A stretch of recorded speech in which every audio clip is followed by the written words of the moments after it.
अपने पसंदीदा शो के फुल एपिसोड देखने के लिए अभी डाउनलोड करें दंगल प्ले ऐप।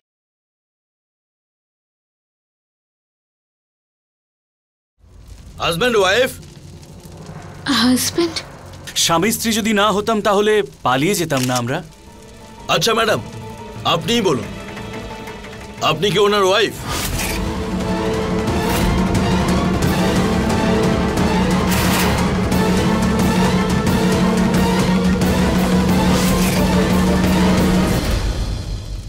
হ্যাঁ।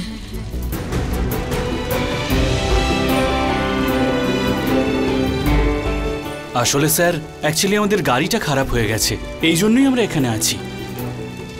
স্যার, আপনার যদি বিশ্বাস না হয় তাহলে আমি বাড়িতে ফোন করছি, আপনি দেখতে পারেন, আপনি ওনাদের সাথে কথা বলে নিন। ঠিক আছে ঠিক আছে, কিন্তু আপনারা দুজন এখানে থাকতে পারবেন না, এই হোটেলের রেপুটেশন ভালো না। আসলে স্যার, আমরা এখানে থাকতেও চাইছিলাম না, গাড়িটা খারাপ হয়ে গেছে বলেই এখানে থাকতে হলো। এক্ষুনি ম্যানেজার বলল যে আর একজন মেকানিক আসছে, গাড়ি ঠিক হয়ে গেলেই আমরা বেরিয়ে যাব। ঠিক আছে, thank you sir.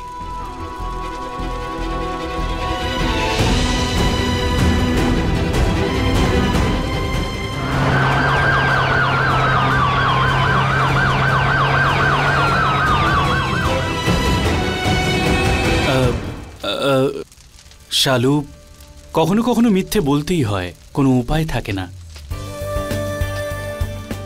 I am sorry. It's ওকে।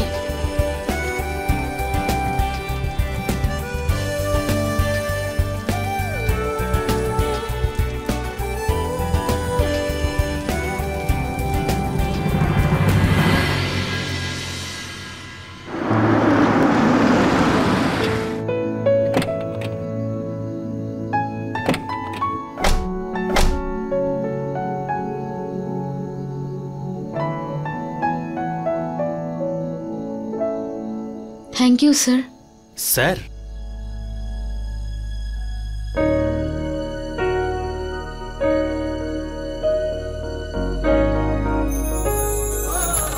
শালু,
যাই আমরা।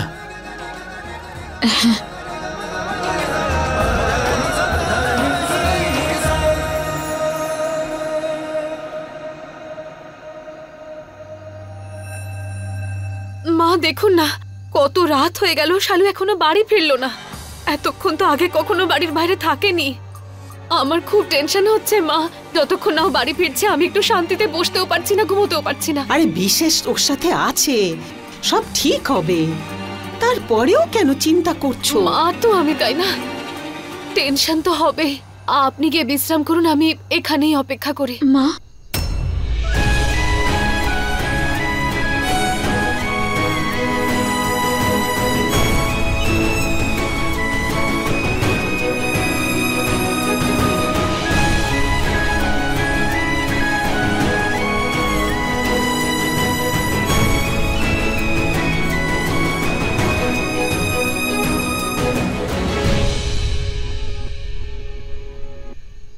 তুই জানিস, তোর কথা চিন্তা করতে করতে আমার তো প্রাণটাই বেরিয়ে যাচ্ছিল।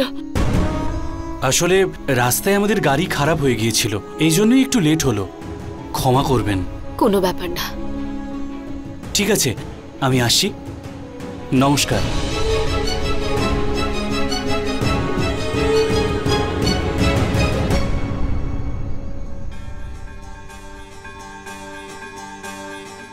শালু তুই ঠিক আছিস তো মা? ঠিক আছি মা। কিন্তু তোর মা ঠিক নেই, তোর চিন্তায় মরে যাচ্ছে একেবারে। এখন সব ঠিক আছে তো? প্রাণ ফিরে পেয়েছো তো? মেয়ে এসে গেছে তো? এইবার চলো, শুতে চলো।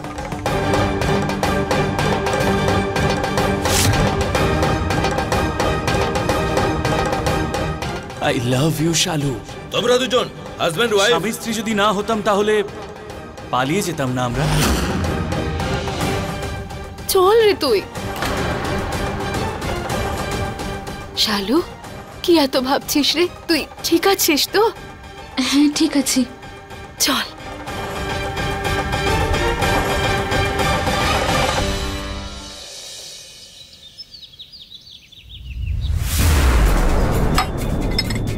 কাল রাতে স্থানীয় হোটেলে পুলিশ রেড করায় ধরা পড়ে কয়েকজন যুবক যুবতী, কিন্তু 2 দম্পতিও ধরা পড়ে।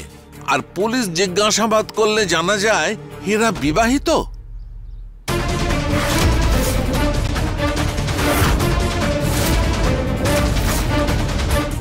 আরে জামাই বাবু, কি হলো? কি সকাল সকাল মাথা গরম করে আছো? হয়েছেটা কি? কি হয়েছে? হ্যাঁ, এই দেখো কি হয়েছে। কি লেখা আছে এতে?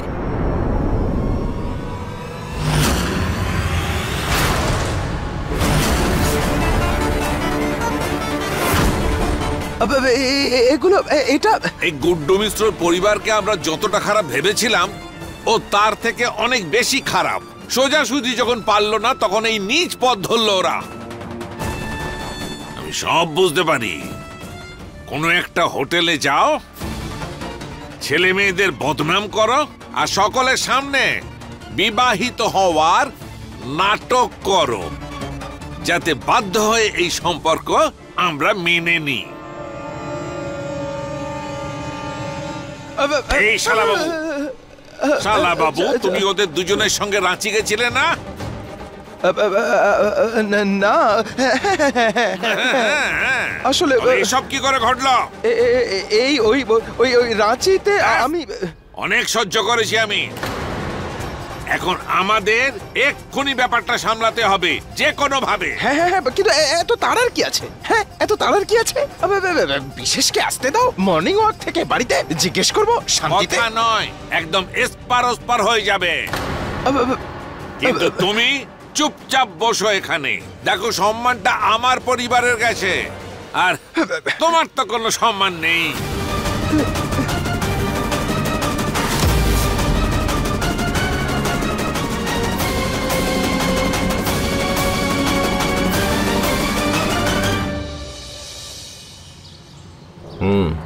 হয়ে যাবে। গরম গরম কফি সোনা বাবু। পরে কথা বলছি। আর আজকের তাজা খবর। আরে দেখো তো কাদের ছবি চেপেছে, দেখোই না, শালু আর বিশেষের।